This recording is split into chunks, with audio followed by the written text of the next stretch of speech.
السلام عليكم ورحمة الله.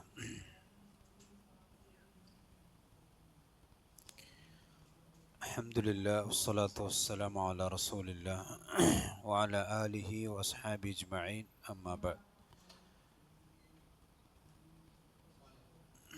ബഹുമാനരായ സഹോദരന്മാരെ സഹോദരികൾ, അല്ലാഹു സുബ്ഹാനഹു വ തആലയുടെ നിയമനിർദ്ദേശങ്ങൾ പാലിക്കുവാൻ ശ്രദ്ധിക്കണം എന്ന് ഓർമ്മപ്പെടുത്തുകയാണ്. സൂറത്തു ത്വാഹയിലെ 116-ാമത്തെ ആയത്താണ് നമ്മൾ അവസാനം പറഞ്ഞു നിർത്തിയത്. മഹാനായ ആദം നബി അലൈഹിസ്സലാത്തു വസ്സലാമക്ക് വേണ്ടി മലക്കുകളോട് സുജൂദ് ചെയ്യാൻ പറഞ്ഞ സന്ദർഭമാണ് നമ്മൾ വിശദീകരിച്ചത്. അതിൽ മലക്കുകളുടെ വിനയവും അല്ലാഹു സുബ്ഹാനഹു വ തആലയുടെ കൽപ്പന അനുസരിക്കാൻ അവർ കാണിച്ചിട്ടുള്ള ഒരു ധൃതിയുമൊക്കെ നമ്മൾ കഴിഞ്ഞ ആഴ്ച വിശദീകരിച്ചിരുന്നു. ഇനി അതിൻ്റെ ബാക്കിയാണ് ശേഷം വരുന്ന ആയത്തുകളിൽ ഉള്ളത്. അവസാനം ഇല്ല ഇബ്ലീസ അബ എന്ന് പറഞ്ഞ ഭാഗം നമ്മൾ കുറച്ച് വിശദീകരിച്ചിട്ടുള്ളൂ. അഊദു ബില്ലാഹി മിനശ് ശൈത്താനിർ റജീം. وَإِذْ قُلْنَا لِلْمَلَائِكَةِ اسْجُدُوا لِآدَمَ فَسَجَدُوا إِلَّا إِبْلِيسَ أَبَى.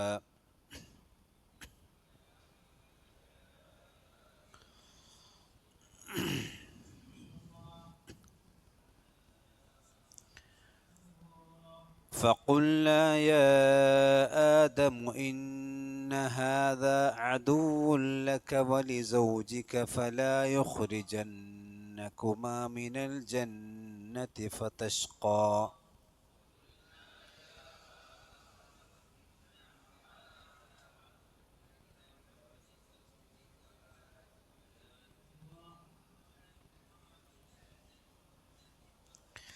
فَقُلْنَا يَا آدَمُ إِنَّ هَذَا عَدُوٌّ لَكَ وَلِزَوْجِكَ فَلَا يُخْرِجَنَّكُمَا مِنَ الْجَنَّةِ فَتَشْقَى.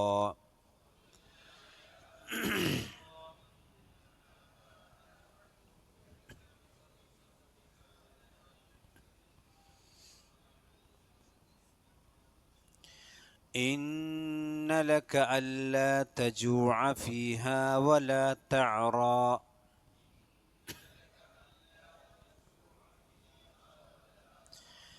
إِنَّ لَكَ أَلَّا تَجُوعَ فِيهَا وَلَا تَعْرَى.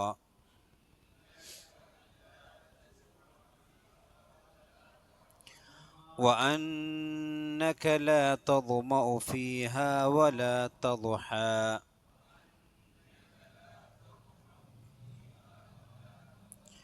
وَأَنَّكَ لَا تَظْمَأُ فِيهَا وَلَا تَضْحَى.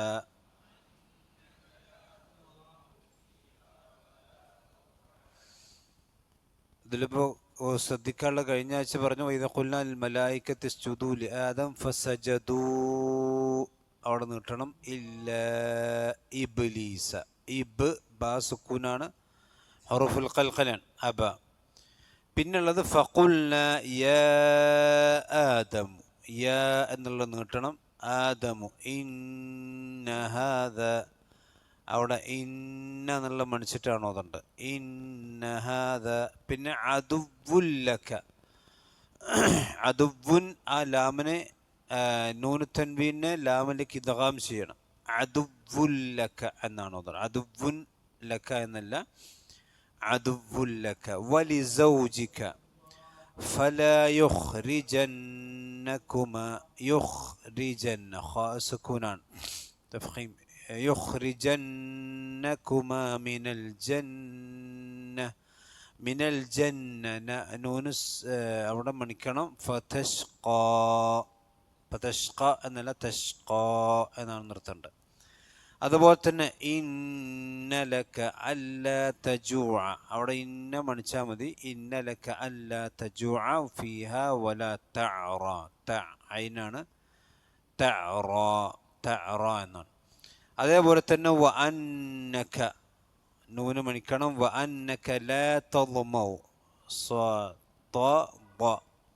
തദ്മഉ ഫീഹ വല തദ്ഹ. ഒന്ന് ആണ്, മറ്റത് വാദാണ്. തദ്മഉ ഫീഹ വല തദ്ഹ, തദ്ഹ എന്നാണ്. അപ്പം ഇനി അല്ലാഹു സുബ്ഹാനഹു വ തആല പറഞ്ഞത് ഫഇദ ഖുൽനാ ലിൽ മലായികതി ഇസ്ജുദൂ ലിആദം ഫസജദൂ, അവരെല്ലാവരും സുജൂദ് ചെയ്തു. വേറെ സ്ഥലത്ത് കാണാം ഫസജദൽ മലായികത്തു കുല്ലുഹും അജ്മഈൻ, എല്ലാ മലക്കുകളും സുജൂദ്. ജിബ്രീലും മീകായിലും ഇസ്രാഫീലും എല്ലാ മലക്കുകളും ആദം നബി അലൈഹി സ്വലാത്തു വസ്സലാമൊക്കെ എന്ത് ചെയ്തു? സുജൂദ് ചെയ്തു. അപ്പം അവിടെ ആദം നബി അലൈഹി സ്വലാത്തു വസ്സലാമയേക്കാളൊക്കെ നമ്മൾ കഴിഞ്ഞ ആഴ്ച പറഞ്ഞു എത്രയോ വലുപ്പമുള്ള മലക്കുകളാണ്. ആദം നബി അലൈഹി സ്വലാത്തു വസ്സലാം 60 ദിറാഉള്ളൂ, 60 മുഴയുള്ളൂ. പക്ഷെ അള്ളാഹുവിൻ്റെ അർശ് വഹിക്കുന്ന മലക്കിൻ്റെ വലുപ്പവും ജിബ്രീലിൻ്റെ വലുപ്പമൊക്കെ നമ്മൾ പറഞ്ഞു. അത്രയും വലുപ്പമുള്ള മലക്കുകൾ പോലും ആദം നബി അലൈഹി സ്വലാത്തു വസ്സലാമക്ക് സുജൂദ് ചെയ്തു. അവിടെ അവരൊരിക്കലും അവിടെ വലിപ്പച്ചെറുപ്പം പരിഗണിച്ചില്ല. അള്ളാഹ് കൽപ്പിച്ചു ചെയ്തു. ഇല്ല ഇബ്ലീസ്. ഇബ്ലീസ് പറഞ്ഞ എന്താണ്? അന ഖൈറും മിൻഹു, ഞാനാണ് അവനേക്കാൾ, ആദം നബിനേക്കാളും ഖൈറായ ശ്രേഷ്ഠൻ. അബ, അവൻ വിസമ്മതം കാണിച്ചു. അവനതിന് പറഞ്ഞ ന്യായം എന്താ വെച്ചാൽ അന ഖൈറും മിൻഹു, ഞാൻ ഖലഖ്തനി മിൻ നാരിൻ വ ഖലഖ്തഹു മിൻ ത്വയ്ൻ. അവിടെ നമ്മൾ മനസ്സിലാക്കേണ്ടത് വെച്ചാൽ ആദ്യമായി കൊണ്ട് പ്രമാണങ്ങൾക്കെതിരെ ബുദ്ധി ഉപയോഗിച്ചുകൊണ്ട് സംസാരിച്ച ആളാരാണ്? ഇബ്ലീസാണ്. എപ്പോഴും പ്രമാണങ്ങൾക്കെതിരെ ബുദ്ധി ഉപയോഗിക്കുന്നവന് ശരിക്കും ബുദ്ധി ഉണ്ടാവില്ല എന്നുള്ളതിന് തെളിവാണ്. നമ്മൾ സാധാരണ അക്കലാനി അറിയുന്നുണ്ടല്ലോ, അവൻ അക്കലുണ്ടാവില്ല. നമ്മൾ സാധാരണ സുന്നി അറിയണമല്ല, അക്കലില്ല. അവൻ്റെ വാദമൊക്കെ വലിയ ബുദ്ധിപരമാണെന്ന് നമ്മൾ വിചാരിക്കുക, പക്ഷെ അവന് അക്കലുണ്ടാവില്ല. അപ്പോൾ നോക്കിക്കോളി, ഇബ്ലീസ് പറഞ്ഞ എന്താ? തീയാണ് മണ്ണിനേക്കാൾ ശ്രേഷ്ഠം. യഥാർത്ഥത്തിൽ ആ വാദം ശരിയല്ല. മണ്ണാണ് തീയിനേക്കാൾ ശ്രേഷ്ഠം. കാരണം തീയിൻ്റെ ഒരു സ്വഭാവം എന്താ? തീയിൻ്റെ സ്വഭാവം എന്താ? തീ എവിടേക്കാ കത്തുക? ഇവിടെ കത്തുക. തീ എപ്പോഴും മുളക്കാൻ ഒരു മുകളിലേക്ക് പോകുന്നതാണ് തീയിൻ്റെ സ്വഭാവം. രണ്ടാമത് എന്താ വെച്ചാൽ തീയിൻ്റെ മറ്റൊരു സ്വഭാവം എന്ന് പറഞ്ഞാൽ എല്ലാത്തിനും നശിപ്പിക്കും. എന്ന് പറഞ്ഞാൽ ഹയാത്തുള്ളതിനെല്ലാം നശിപ്പിക്കുക എന്നുള്ളതാണ് തീയിൻ്റെ സ്വഭാവം. അതേ സമയത്ത് മണ്ണ് പതിഞ്ഞിരിക്കും. അതേപോലെ തന്നെ ജീവൻ കൊടുക്കുക എന്നുള്ളതാണ് മണ്ണിൻ്റെ. അതായത് ഏതൊരു വസ്തുവിനും ഹയാത്തുണ്ടാകും. അതുകൊണ്ടാണല്ലോ ഭൂമിയെ സംബന്ധിച്ച് അള്ളാഹു പറഞ്ഞ മഴ വർഷിച്ചു കഴിഞ്ഞാൽ, വെള്ളം കിട്ടിക്കഴിഞ്ഞാൽ എന്ത് ചെയ്യും? ചെടികളൊക്കെ മുളച്ചു വന്നും. തീയിന്ന് മുളക്കോ? നരകത്തിലുണ്ട്, അത് വേറെ വിഷയം. അത് അള്ളാഹ് ഒരായത്തിൽ നിന്നൊക്കെ കൊടുക്കണമാണ്. അപ്പം തീയിൻ്റെ അടിസ്ഥാനപരമായിട്ടുള്ളൊരു വിശേഷം എന്താ വെച്ചാൽ എല്ലാത്തിനും നശിപ്പിച്ച് കളയുക എന്നുള്ളതാണ്. അതേപോലെ തന്നെ നിങ്ങൾ ആലോചിച്ച് നോക്കൂ, ഒരു തീയിന് കെടുത്താനും അതിനെ ഇല്ലാതെയാക്കാനും ആർക്ക് കഴിയും? മണ്ണിനെയുമില്ലേ? ഇല്ലേ? നല്ല തീക്കുണ്ടാരത്തൊക്കെ ഒരു ലോഡ് മണ്ണുണ്ട് ഇട്ടാൽ എന്താവും? തീ കത്തോ? അതേ സമയത്ത് മണ്ണിനെ ഒന്നും ചെയ്യാൻ എന്തിനെയ്യൂല? തീനെയ്യൂല. അപ്പം ആരാ വലുത്? മണ്ണ്. അപ്പം ഇബ്ലീസിൻ്റെ ഖിയാസ് പൊട്ടിയില്ലേ? അപ്പം ഇബ്ലീസിൻ്റെ ഖിയാസ് എന്തല്ല? അന ഖൈറും മിൻഹു എന്ന് ഇബ്ലീസ് പറഞ്ഞെന്തല്ല? ശരിയല്ല. പക്ഷെ ഓൻ വിചാരിച്ചെന്താണ്? അത് ശരിയാണ്. അങ്ങനെ തന്നെ അഖലാനികൾ ഉണ്ടാകുക. ഇവിടെ യഥാർത്ഥത്തിൽ അവൻ ചെയ്യേണ്ടിരുന്നത്, അള്ളാഹ് പറഞ്ഞു മണ്ണുകൊണ്ടാണ് തീ കൊണ്ടെന്ന് അള്ളാഹ് പറഞ്ഞില്ലല്ലോ. സുജൂദ് ചെയ്യാൻ പറഞ്ഞു. എന്ത് ചെയ്യുക? സുജൂദ് ചെയ്യുക. അതാണ് മലക്കുകളിൽ നിന്ന് നമ്മൾ മനസ്സിലാക്കേണ്ട ഒരു പ്രധാനപ്പെട്ട പാഠം. ഇല്ല ഇബ്ലീസ് എന്ന് പറഞ്ഞാൽ നമുക്കറിയാം, ആ മലക്കുടെ കൂടെ ഉണ്ടായിരുന്ന ആളാണ്, ജിന്നാണ്. അബലസ എന്ന് പറഞ്ഞാൽ നിരാശനായി എന്നർത്ഥം. അള്ളാഹുവിൻ്റെ കാരുണ്യത്തെ തൊട്ട് നിരാശനാവുക എന്നാണ് ഇബ്ലീസിൻ്റെ അർത്ഥം. അബ എന്ന് പറഞ്ഞാൽ വിസമ്മതം കാണിച്ചു. എന്തിനാ വിസമ്മതം കാണിച്ചത്? അള്ളാഹുവിൻ്റെ കൽപ്പന അനുസരിക്കാൻ അവൻ എന്ത് ചെയ്തു? വിസമ്മതം കാണിച്ചു. മറ്റു സ്ഥലങ്ങളിൽ കാണും അബാ വസ്തക്ബർ, സൂറത്ത് ബഖറയിൽ അബാ വസ്തക്ബർ വക്കാനുൽ കാഫിരീൻ, കിബർ ഉണ്ടാക്കി. ഈ കിബർ ഉണ്ടാകുമ്പോഴാണ് റസൂലുള്ളാഹി പറഞ്ഞു കുല്ലു ഉമ്മത്തി യദ്ഖുലൂനൽ ജന്ന, എൻ്റെ ഉമ്മത്തിൽ എല്ലാവരും സ്വർഗത്തിലേക്ക് കടക്കും. ഇല്ലാ മൻ അബ. അബ ആരുടെ സ്വഭാവമാണ്? ഇബ്ലീസിന്റെ സ്വഭാവമാണ്. മനസ്സിലായില്ലേ? അപ്പോൾ മനുഷ്യന്മാരിൽ ഇത് നമ്മൾ മനസ്സിലാക്കുന്നത് ശരി, ചരിത്രമൊക്കെ അത് വിശദീകരിച്ചു തരുന്നത്, വിശ്വാസികളായ ആളുകൾ ശരിക്കും മലക്കുകളെ കണ്ട് എന്ത് ചെയ്യണം? ഒരുപാട് കാര്യം പഠിക്കാണ്ട്. മലക്കുകളിൽ നിന്ന് നമുക്ക് എന്തുണ്ട്? ഒരുപാട് കാര്യങ്ങൾ പഠിക്കാണ്ട്. അവിടെ വിനയം, അതേപോലെ തന്നെ അള്ളാഹുവിൻ്റെ കൽപ്പനകൾക്ക് കീഴൊതുങ്ങാനുള്ള സംഭവം. ഇപ്പോൾ റസൂൽ പറഞ്ഞു, നിങ്ങൾ സഫ് കെട്ടുന്ന ആര് സഫ് ഇട്ടുന്ന പോലെയാണ്? മലക്കുകൾ സഫ് ഇട്ടുന്ന പോലെയാണ്. മനസ്സിലായില്ലേ? അതേപോലെ തന്നെ പിന്നെ വിശ്വാസികളായ ആളുകൾക്ക് വേണ്ടി അവർ പ്രാർത്ഥിക്കുന്നുണ്ട്. പക്ഷെ അത് പിന്നീട് നമുക്ക് വേറെ സ്ഥലത്ത് വിശദീകരിക്കാം. അപ്പോൾ അവിടെ മലക്കുകളിൽ നമ്മൾ പഠിക്കേണ്ട പാടെന്ന് വെച്ചാൽ അള്ളാഹുവിൻ്റെ കൽപ്പനയ്ക്ക് എതിര് പ്രവർത്തിക്കാതിരിക്കുക. ഇബ്ലീസിൻ്റെ സ്വഭാവം എന്താ വെച്ചാൽ അതിനെതിരെ നിൽക്കുക എന്നുള്ള. അവിടെ റസൂലുള്ളാഹി സ്വല്ലല്ലാഹു അലൈഹി വസല്ലം പറഞ്ഞു, പിന്നെ അള്ളാഹ് പറഞ്ഞു അബാ വസ്തക്ബറ. പ്രവാചകൻ്റെ അടുക്കൽ നിന്ന് സഹാബി ചോദിച്ചല്ലോ, നബി എൻ്റെ ചെരുപ്പ് എൻ്റെ ഡ്രസ്സൊക്കെ നല്ല ഇതാകണമെന്ന് ഞാൻ ആഗ്രഹിക്കുന്നു, അത് കിബറാകോ? അപ്പം നബി സല്ലല്ലാഹു അലൈഹി വസല്ലം എന്താ പറഞ്ഞത്? ഇല്ല, ഇന്നല്ലാഹ ജമീൽ യുഹിബ്ബു ജമാൽ. പിന്നെ എന്താ കിബർ എന്ന് പറഞ്ഞാൽ? എന്താ കിബർ?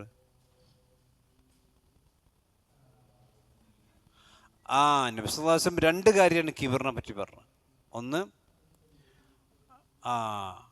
ബത്റുൽ ഹഖ് എന്ന് പറയാം.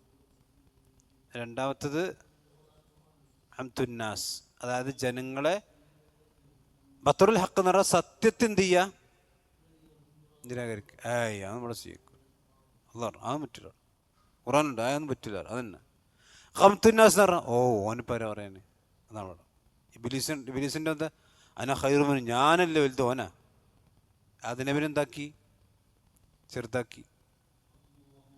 ഹംതുന്നാസ് എന്ന് പറഞ്ഞാൽ ആളുകളെ നിസ്സാരനാക്കുക. അതിനെവർ നിസ്സാരനാക്കിയോണ്ടല്ലേ പോലും സുജൂദ് ചെയ്യാൻ മടിയൊന്ന് അല്ലേ? അപ്പം അതാണ് കിബർ. ഇത് രണ്ടുണ്ടെങ്കിലാണ് ഇനി ഓൻ്റെ ഡ്രസ്സ് എത്ര നന്നായിട്ടും കാര്യം, ഇത് രണ്ടുണ്ടെങ്കിലും കിബറിനാണ്. മനസ്സിലായില്ലേ? അപ്പോൾ അതാണ് നമ്മൾ മനസ്സിലാക്കേണ്ട കാര്യം. ഇനി അള്ളാഹു സുബ്ഹാനഹു വ തആല പറഞ്ഞു, ഫഖുൽനാ, നാം പറഞ്ഞു, യാ ആദം, അല്ലയോ ആദമേ. അപ്പോൾ ഇവിടെ ആദം നബി അലൈഹി സ്വലാത്തു വസ്സലാമക്ക് സുജൂദ് ചെയ്യാൻ വേണ്ടി മടിച്ചല്ലോ, അവനെ പുറത്താക്കി. അപ്പം ആദം നബി അലൈഹി സ്വലാത്തു വസ്സലാമയെ അള്ളാഹു സുബ്ഹാനഹു വ തആല പിന്നീട് സ്വർഗത്തിലേക്ക് പ്രവേശിപ്പിക്കാൻ, ആദം നബിയും അവരുടെ ഭാര്യയും. അപ്പം സ്വർഗത്തിലേക്ക് പ്രവേശിക്കുന്ന സന്ദർഭത്തിൽ ആദം നബി അലൈഹി സ്വലാത്തു വസ്സലാമയുടെ അള്ളാഹു സുബ്ഹാനഹു വ തആല പറഞ്ഞു കൊടുത്തൊരു ഉപദേശമാണ് പിന്നീട് അള്ളാഹു പറഞ്ഞു, യാ ആദമു, അല്ലയോ ആദമേ. അപ്പോൾ ഇവിടെ ആദം നബി അലൈഹി സ്വലാത്തു വസ്സലാമിനെയാണ് അള്ളാഹ് വിളിച്ചിട്ടുള്ളത്. പക്ഷെ പിന്നെ പറഞ്ഞ് അദുവുല്ലക വലി സൗജിക്കാന്ന, നിനക്കും നിന്റെ ഭാര്യയ്ക്ക്. അപ്പം രണ്ടാളുണ്ട് അവിടെ. പക്ഷെ വിളിച്ചത് ആരെയാണ്? യാ ആദം ഹവ്വ എന്ന് വിളിച്ചോ? ഇല്ല. ഇനി ശേഷം പറഞ്ഞപ്പോഴും ആ പഴം തിന്നതുമായി കൊണ്ട് ബന്ധപ്പെട്ട് പറയുമ്പോൾ അപ്പോഴും ആദം നബിനെയാണ് അള്ളാഹ് ചോദിച്ചത്. എന്ത് മനസ്സിലായി?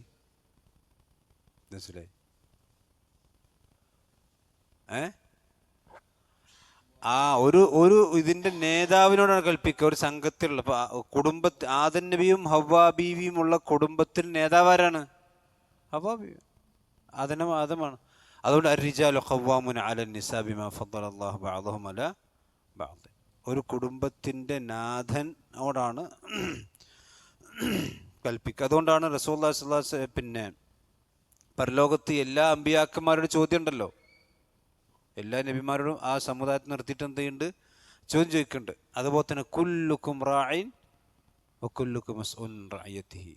അപ്പം നേതൃസ്ഥാനം എന്ന് പറഞ്ഞാൽ അതെന്തല്ല, അലങ്കാരമില്ല ഇസ്ലാമിൽ. അത് ശരിക്കും അപകടകരമായൊരു കാര്യം.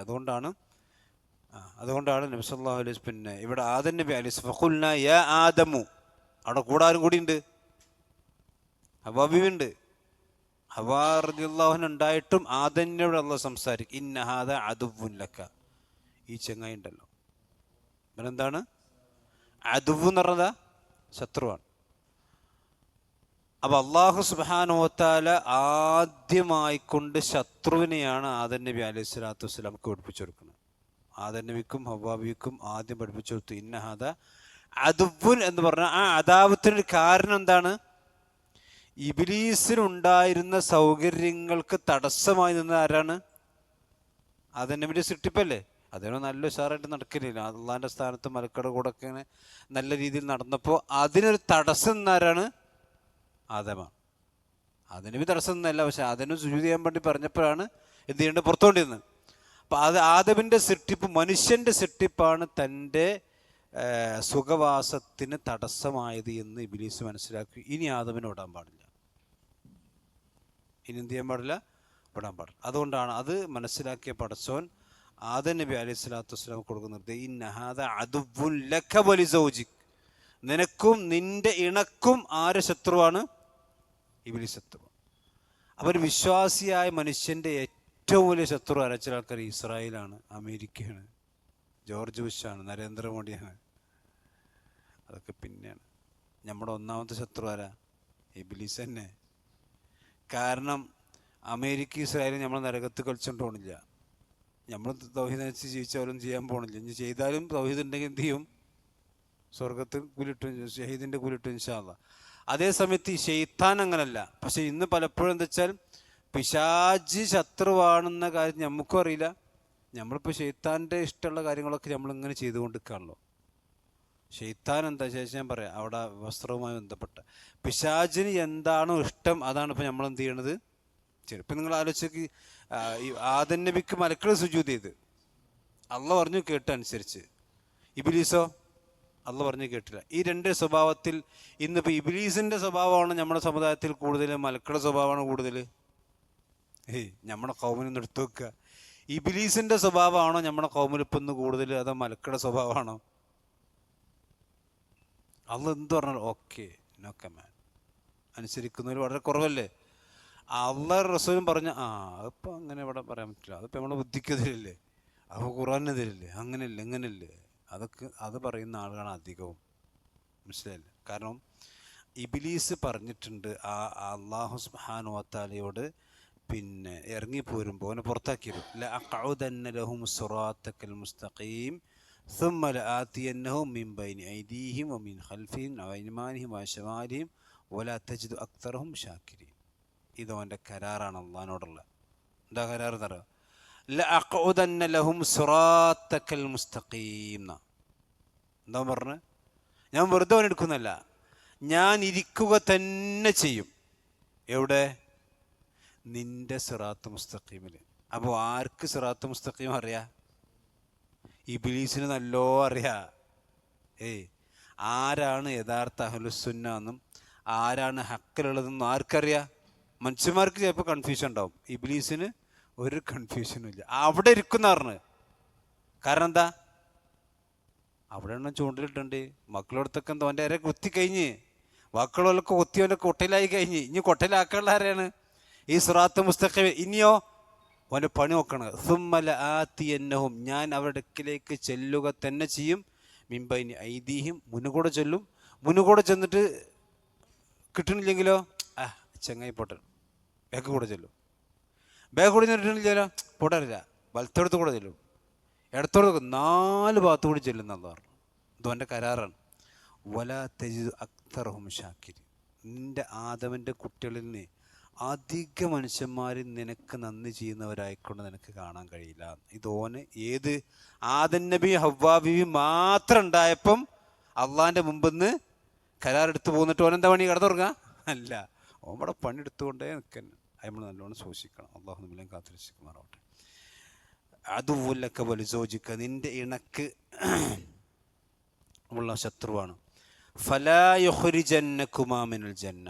അതുകൊണ്ട് ആ ഫ എന്ന് പറഞ്ഞാൽ ഫ സബബിയാണ്. ആ കാരണം കൊണ്ട് തന്നെ ലാ യുഖ്രിജന്ന, അഖ്റജ എന്ന് പറഞ്ഞാൽ ഖറജ എന്ന പുറപ്പെട്ടു,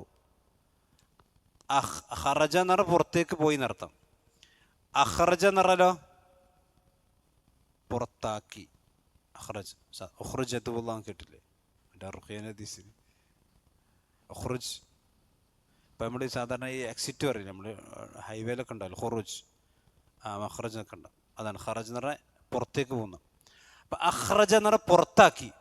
ഖറജ എന്ന് പറഞ്ഞാൽ ലാസിമാണ്, അഖ്റജ എന്ന് പറഞ്ഞാൽ മുതഅദ്ദി എന്ന് പറയാം, അതായത് മഫ്ഊൽ ഉണ്ടാവും. ഖറജ പുറത്തേക്ക് പോയി എന്ന് പറഞ്ഞാൽ കർമ്മം ഉണ്ടാവില്ല, ഒരാൾ പുറത്തേക്ക് പോയി. അഖ്റജ എന്ന് പുറത്താക്കി എന്ന് പറഞ്ഞാൽ ആരെ പുറത്താക്കി, എന്തിനെ പുറത്താക്കിയെന്നുണ്ടാവും. അപ്പോൾ ഫലാ യുഖ്രിജന്നകുമ, അവൻ നിങ്ങൾ രണ്ടുപേരെയും പുറത്താക്കാതിരിക്കട്ടെ, മിനൽ ജന്നത്തി, സ്വർഗത്ത്. അപ്പം നിങ്ങൾ ആലോചിച്ച് നോക്കണം, സ്വർഗം ആരുതാ? അള്ളാൻ്റെ അല്ലേ? അല്ലേ? ഇബ്ലീസിൻ്റെ? പിന്നെ ഇങ്ങനെ അവന് അള്ള പറയാണ് അവൻ നിങ്ങളെ സ്വർഗത്തിൽ നിന്ന് പുറത്താക്കാതിരിക്കട്ടെ. ഓൻ്റെ ഭേദമാണെങ്കിൽ അവൻ പുറത്താക്കുക എന്ന് പറഞ്ഞാൽ എന്താ? അള്ളാഹു നിങ്ങൾ വേണ്ടാത്ത പ്രവർത്തനം ചെയ്താൽ പുറത്താക്കും. അപ്പോൾ അവൻ ആണ് അതിൻ്റെ കാരണക്കാരല്ല. അതൊരിക്കലും നിങ്ങൾ എന്ത് ചെയ്യാൻ പാടില്ല, ഉണ്ടാകാതെ. ജന്ന എന്ന് പറഞ്ഞാൽ എന്താ?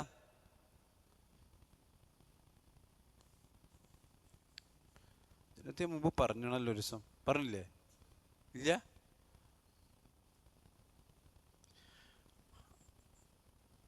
ജന്ന എന്ന് പറഞ്ഞാൽ ശരിക്ക് അർത്ഥം എന്താ വെച്ചാൽ മറയുക എന്നാ.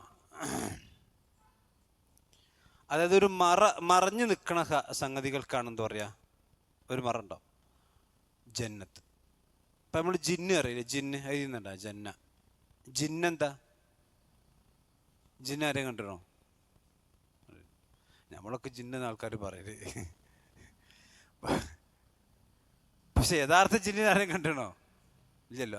അതാണ് ജിന്ന് എന്ന് പറഞ്ഞാൽ ആ പദത്തിൻ്റെ അർത്ഥം എന്താ? മറിഞ്ഞിരിക്കുന്നത്. ഈ ജന്ന എന്ന പദമുള്ള എല്ലാ പദത്തിനും ഒരു മറുണ്ട്. അതുപോലെ അസ്യാമു ജുന്ന, ജുന്ന ഉണ്ടില്ല നിങ്ങൾ? അസ്യാമു ജുന്ന പരിചയർത്ഥം. ആ പരിചയം എന്തിനാ? നമുക്ക് മറിഞ്ഞിരിക്കാൻ.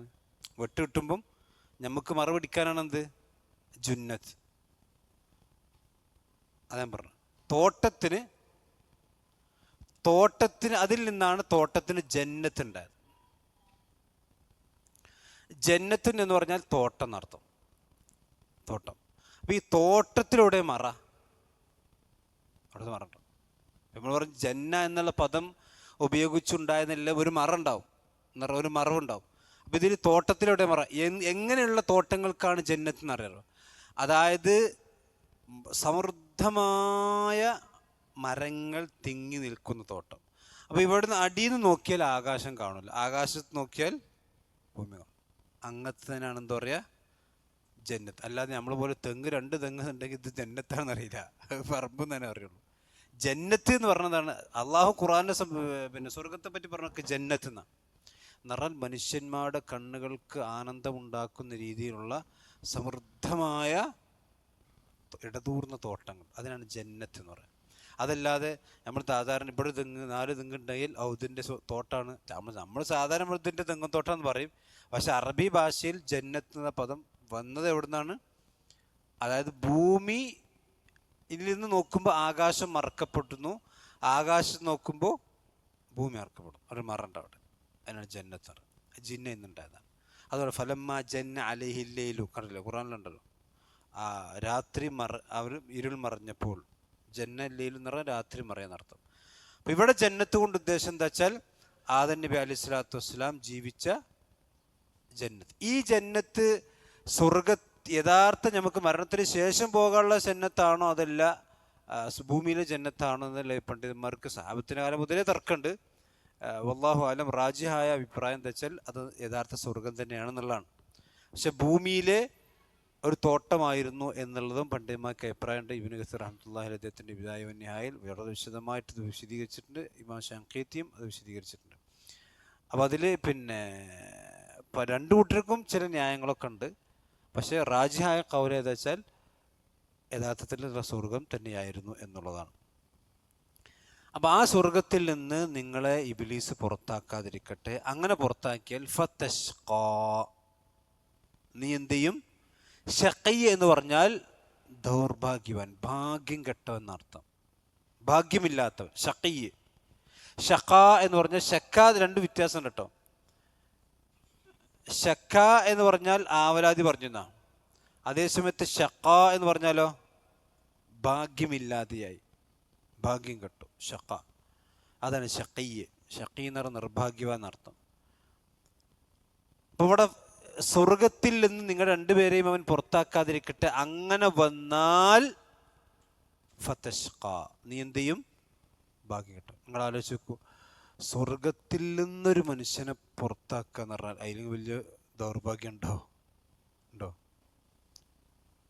ഒരു മനുഷ്യൻ അള്ളാഹു സ്വർഗത്തിലേക്ക് പ്രവേശനം കൊടുത്തിട്ട് ആ സ്വർഗത്തിൽ നിന്ന് ഒരാളെ പുറത്താക്കുന്നൊരവസ്ഥ ഉണ്ടായിക്കഴിഞ്ഞാൽ അത് തന്നെയാണ് ഏറ്റവും വലിയ ദൗർഭാഗ്യം. അതുകൊണ്ടാണ് ആദം നബി അലൈഹി സ്വലാത്തു വസ്സലാംക്ക് ആദ്യം തന്നെ അള്ളാഹു സുബ്ഹാനഹു വ തആല ആ നിർദ്ദേശം കൊടുത്ത് ഇന്ന ആളാണ് നമ്മുടെ ശത്രു. ഇതിൽ നമ്മൾ പഠിക്കേണ്ട ഒരു പ്രധാനപ്പെട്ട പാഠം വെച്ചാൽ, ഒരു മുഅ്മിനെ സംബന്ധിച്ചിടത്തോളം അവൻ്റെ ശത്രുവിനെ സംബന്ധിച്ച് അവൻ എപ്പോഴും എന്തായിരിക്കണം? ജാഗ്രതയുള്ളവനായിരിക്കണം, ബോധമുള്ളവനായിരിക്കണം. അത് മനുഷ്യന്മാരിൽപ്പെട്ട ശത്രുവാണെങ്കിലും ജിന്നുകളിൽപ്പെട്ട ശത്രുക്കളാണെങ്കിലും. ജിന്നുകളിൽപ്പെട്ട ശത്രുക്കൾ ശൈത്താന്മാരാണ്. അവൻ്റെ ജാഗ്രത അതുകൊണ്ടാണ് ഖുർആൻ ഓതാൻ ഇസ്തിആദ് നടത്തണം. നിസ്കാരത്തിലും അതുപോലെ തന്നെ അവനുണ്ടാകാൻ സാധ്യതയുള്ള, അവൻ്റെ ഫിത്നകൾ ഉണ്ടാകാൻ സാധ്യതയുള്ള ബാത്റൂം അടക്കമുള്ള എല്ലാ സ്ഥലങ്ങളിലും അവൻ്റെ ഇസ്തിആദ് നടത്തണം. അതോടൊപ്പം തന്നെ ഈ മനുഷ്യരിൽ നിന്നുള്ള ശത്രുക്കളെ സംബന്ധിച്ച് എന്തുണ്ടാകണം? ജാഗ്രത ഉണ്ട്. നമ്മൾ വലിയ തവക്കുലല്ലേ എന്ന് പറഞ്ഞിട്ട് നടന്നിട്ട് കാര്യമില്ല. അപ്പോൾ റസൂലുള്ളാഹി സ്വല്ലല്ലാഹു അലൈഹി വസല്ലമ ശത്രു രാജ്യങ്ങളിലേക്ക് ചാരന്മാരെ അയച്ചിട്ടില്ലേ? ജൂതന്മാരുടെ ഓരോ ചലനങ്ങളും ആരറിയുന്നുണ്ട്? അബൂ സുഫിയാൻ യമനിലേക്ക് പോയത് നബി അറിഞ്ഞില്ലേ? അല്ലേ? തിരിച്ച് അബൂ സുഫിയാനും അറിയുന്നുണ്ട്.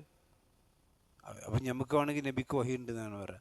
അബൂ സുഫിയാൻ എന്ന് വഹിയുണ്ടോ? അബൂ സുഫിയാൻ റസൂലുള്ള ബദറിലേക്ക് പുറപ്പെട്ട ആരറിയുന്നുണ്ട്? അബൂ സുഫിയാൻ അറിഞ്ഞില്ലേ? അപ്പം അന്ന് സംവിധാനം വന്ന് വാട്സപ്പ് ഫേസ്ബുക്കൊന്നും ഇല്ലെങ്കിലും എന്തുണ്ട്? രഹസ്യാന്വേഷണ വിഭാഗം അന്നും ഇന്നും എന്നൊക്കെ ശത്രുവിൻ്റെ ശക്തിയും അതുപോലെ തന്നെ അവൻ്റെ പ്രവർത്തനവും തിരിച്ചറിയുക എന്നുള്ളൊരു വിശ്വാസിയുടെ നിലനിൽപ്പിന് എന്താണ് ആവശ്യം. അതുകൊണ്ടാണ് ആദമിനോട് ആദം നബി അലൈഹി സ്വലാത്തു വസ്സലാമിനോട് ഈ പിശാചിൻ്റെ ശത്രുവാണെന്ന് പറഞ്ഞു. പിന്നെ ആ സ്വർഗത്തിലുള്ള അനുഭവങ്ങളെ സംബന്ധിച്ചാണെന്ന് പറഞ്ഞു. ഇനി ആ സ്വർഗത്തിലേക്ക് നിങ്ങൾ കയറി കഴിഞ്ഞാൽ എന്തൊക്കെ ഉണ്ടാകുക? ഒന്ന്, ഇന്നലക്ക ഒക്കെ നിങ്ങൾ ആലോചിച്ചു. ആദം നബിയോടാണ് മുഖാത്തബ്. ഇവിടെ രണ്ടാളുണ്ട്, പക്ഷെ രണ്ടാളുണ്ടായിട്ട് ആരോടൊക്കെ പറഞ്ഞു കൊടുക്കണേ? ആദം നബിയോടാണ്. കാരണം ആദം നബി പറഞ്ഞാൽ ആർക്ക് ബാധകമാണ്? ഹവാബിക്കും ബാധകം. കാരണം ആദം നബിയുടെ കീഴിലാണ് ആരുള്ളത്? ഹവാബിയുള്ളത്. അപ്പോൾ നിങ്ങളെ മനസ്സിലാക്കണം, ആദ്യത്തെ കുടുംബം തന്നെ ജെൻഡർ ന്യൂട്രൽ കുടുംബമല്ല അവിടെ. അപ്പം നമ്മളെ കമ്പന്ത ആണ് സമം പെണ്ണെന്നാണല്ലോ. ആണിനുള്ള എല്ലാ അവകാശങ്ങളും എന്ത് ചെയ്യണം? പെണ്ണ് കിട്ടണം. പെണ്ണുങ്ങൾക്ക് കിട്ടേണ്ട ഒരു അവകാശം ഇസ്ലാം തടഞ്ഞിട്ടില്ല. പക്ഷെ അള്ളാഹ് പറഞ്ഞു അർരിജാലു ഖവ്വാമൂന അലന്നിസാ, സ്ത്രീകളെക്കാൾ പുരുഷന്മാർക്ക് ചില പദവികൾ അള്ളാഹ് കൊടുത്തിട്ടുണ്ട്. അള്ളാഹ് കൊടുത്തിട്ടുണ്ട് പറഞ്ഞാൽ കൊടുത്തിട്ടില്ല നമുക്കറിയാൻ പറ്റുമോ? ആണിനും പെണ്ണിനും സൃഷ്ടിച്ച അള്ളല്ലേ. ഇവിടെ ആലോചിച്ചൊക്കെ, ഇവിടെ ആദം നബിയോട് അള്ളാഹ് പറയണതൊക്കെ. ഹവ്വാവിനെ പറ്റി വല്ല പറയുന്നുണ്ടോ? ഇവിടെ വലിയ സൗജിക്കാന്ന് പറയുന്നുണ്ട്. ആദം നബിക്കിൻ്റെ കൂടെ ആരും കൂടി ഉണ്ട്? ഹവ്വാവിയുണ്ട്. അപ്പോൾ ജനറൽ ന്യൂട്രൽ അല്ല അവിടെ. അവിടെ ആരെയാണ്? നമ്മളെ സാധാരണ കുടുംബം. അതാണ് കുടുംബ വ്യവസ്ഥിതി ഉണ്ടാവുള്ളൂ. ഒരു വിമാനത്തിന് അല്ലെങ്കിൽ ഒരു പിന്നെ അതുകൊണ്ടാണല്ലോ ലൗ കാന ഫീഹിമ ആലിഹത്തുൻ ഇല്ലല്ലാഹ് ലഫസദത. നമ്മൾ വിമാനത്തിന് രണ്ട് പൈലറ്റുമാർ ഒരേ സമയം ചെയ്യൂല. ഒരാൾ അപ്പുറത്ത് ഇരിക്കും. പിന്നെ തീവണ്ടി ഓടിക്കാൻ രണ്ട് ലോക്കോ പൈലറ്റുമാരുണ്ടാവും. അതെന്തിനാണ്? അത് എന്തെങ്കിലും എമർജൻസി കേസ് ഒന്ന് ഇടപെടാൻ മാത്രം. രണ്ടാളും കൂടി സ്റ്റാറിങ് കുടിച്ച് തിരിച്ചോ? ഇല്ലല്ലോ. അങ്ങനെ തിരിച്ചാൽ എന്താ ഉണ്ടാകുക? ഇപ്പം നിങ്ങൾ ആലോചിക്ക്, കാറ് നല്ല ഹൈവേമിൽ കൂടെ പോണ കാറ്, രണ്ടാൾ സ്റ്റാറിങ് തിരിച്ചാൽ എന്താ ഉണ്ടാകുക? ഓങ്ങോട്ട് തിരിച്ച് വണ്ടി ആകെ കുത്തിമറി. ഇതൊരു കാറിൻ്റെ ഒരു സൈക്കിളിൻ്റെ അവസ്ഥ പോലും നിങ്ങൾ ആലോചിക്കുക. ഒരു ഹാൻഡിൽ പിന്നെ പിടിച്ചിട്ടുണ്ടെങ്കിൽ ആകെ കൺഫ്യൂഷനാവും. അതുകൊണ്ട് തന്നെ കുടുംബത്തിനൊരു നാഥൻ ഉണ്ടാവുക, അതാണ് ശരിക്ക് ആദം നബി അലൈഹി സ്വലാത്തു വസ്സലാം മുതൽക്കുള്ള കുടുംബത്തിൻ്റെ അവസ്ഥ. ആ കുടുംബത്തിൽ എന്തുണ്ടാവുള്ളൂ? ബർക്കത്തുണ്ടാവുള്ളൂ. മനസ്സിലായില്ലേ? അള്ളാഹ് പറയും ഇന്നലക്ക അല്ലാ തജുഅ, നീ അവിടെ ഇപ്പോൾ സ്വർഗത്തിലേക്ക് കയറി കഴിഞ്ഞാൽ എന്തുണ്ടാവില്ല? ഇന്നലക്ക അല്ലാ തജുഅ. ജൂഅ എന്ന് പറഞ്ഞാൽ വിശപ്പ് എന്നർത്ഥം. ജൂഅ എന്ന് പറഞ്ഞാൽ വിശപ്പ് എന്നർത്ഥം. അപ്പോൾ ആ ഒരു മനുഷ്യന് പിന്നെ ഉള്ള രണ്ട് കാര്യമാണ്, ഒരു മനുഷ്യൻ്റെ രണ്ട് പ്രാഥമികമായ ആവശ്യങ്ങളെ പറ്റിയാണ് അതോടെ പറഞ്ഞത്. ഒന്ന് അവൻ്റെ ഭക്ഷണം, രണ്ടവൻ്റെ വസ്ത്രം. ഭക്ഷണം എന്തിനാണ്? വിശക്കാതിരിക്കാൻ. അപ്പം അല്ലാ തജുഅ, നിനക്കവിടെ എന്തുണ്ടാവില്ല? വിശക്കുന്ന അവസ്ഥ ഉണ്ടാകൂല. അപ്പം സ്വർഗത്തിലേക്ക് ഒരു മനുഷ്യൻ പ്രവേശിച്ചു കഴിഞ്ഞാൽ ആ മനുഷ്യൻ എന്തുണ്ടാവില്ല? വിശപ്പുണ്ടാവില്ല. അപ്പോൾ നിങ്ങൾ ആലോചിച്ച് നോക്കണം, ശരിക്കും നമ്മുടെ ഈ പിന്നെ ഭൂമിയിലുള്ള നമ്മുടെ ശരീര സംവിധാനം എന്ന് പറഞ്ഞാൽ എന്താണ്? വിശപ്പുണ്ടാകുന്ന സംവിധാനമാണ് ഭൂമിയിൽ അള്ളാഹ് ഉണ്ടാക്കിയിട്ടുള്ളത്. അപ്പം ഈ സംവിധാനത്തിലൂടെ എല്ലാം നമ്മൾ എന്ത് ചെയ്യുക? സ്വർഗത്തിലേക്ക് പ്രവേശിക്കുക. അള്ളാഹു തൗഫീഖ് ചെയ്യുമാറാവട്ടെ. അങ്ങനെയല്ല പ്രവേശിക്കുക. കാരണം ഈ ഭൂമിയിൽ ജീവിക്കാൻ ആവശ്യമായിട്ടുള്ള സംവിധാനങ്ങളാണ് ഇവിടെ നമുക്ക് അള്ളാഹു സുബ്ഹാനഹു വ തആല സംവിധാനിച്ചിട്ടുള്ളത്. അതുപോലെ തന്നെ ഇപ്പം നമുക്കറിയാം, നമ്മൾ കഴിച്ച ഭക്ഷണത്തിനൊക്കെ എന്തുണ്ടാവും, എത്ര മുന്തിയ ഭക്ഷണം കഴിച്ചാൽ ആ ഭക്ഷണത്തിന് വേസ്റ്റ് ഇല്ലേ, വേസ്റ്റ് ഉണ്ടാവില്ലേ?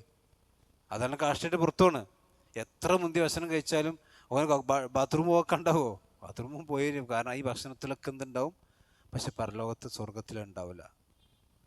സ്വർഗത്തിൽ അവന് ബാത്റൂം പോണ അവസ്ഥ, ആ ടോയ്ലറ്റ് സംവിധാനം സ്വർഗത്തിലുണ്ടാവില്ല. കാരണം അങ്ങനെയാണ് മനുഷ്യൻ്റെ അവസ്ഥകൾ അള്ളാഹു സംവിധാനിച്ചിട്ട്. അത്രയും മുന്തിയ പഴവർഗ്ഗങ്ങളാണ് അള്ളാഹു സുബ്ഹാനഹു വ തആല അവിടെ ഉണ്ടാക്കുക. അതുകൊണ്ട് അല്ലാത്ത നിനക്ക് വിശപ്പുണ്ടാവില്ല.